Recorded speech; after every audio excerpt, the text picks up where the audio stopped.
సమస్త ఐశ్వర్యము రావడానికి కారణములలో ఒక పూజ ఏమిటి అంటే శివలింగం మీద మారేడుదలం వేయడం. మారేడుదలం ఈనెలు శివలింగానికి తగిలితే లక్ష్మీ కటాక్షం. ఆయన ఇవ్వలేని ఐశ్వర్యం లేదు లోకంలో. అందుకే పటవే నమః అని ఒక నామం ఆయనకి. ఆయనని అడిగితే ఆయన ఇవ్వగలిగినది ఏమిటో మనకి తెలియదు. మౌనంగా ఉంటే నువ్వు ఊహించలేనంత ఇవ్వగలడం. ఆయన శక్తి సామర్థ్యములు అసాధారణములు.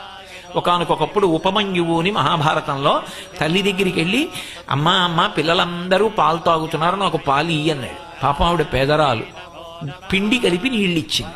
ఆయన నీళ్లు తాగుతున్నాడు పిల్లల్లోకి వెళ్ళి. పిల్లలందరూ గేలి చేశారు, అవి పాలు కావు, పిండి నీళ్లు మీ అమ్మ ఎక్కడి నుంచి ఇస్తుందిరా, నీ తండ్రి ఇప్పుడు లేడు కదా ఇక్కడ అన్నాడు.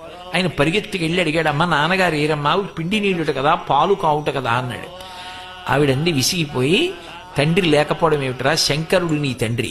ఏరమ్మా అన్నాడు. తపించు కనపడతాడు.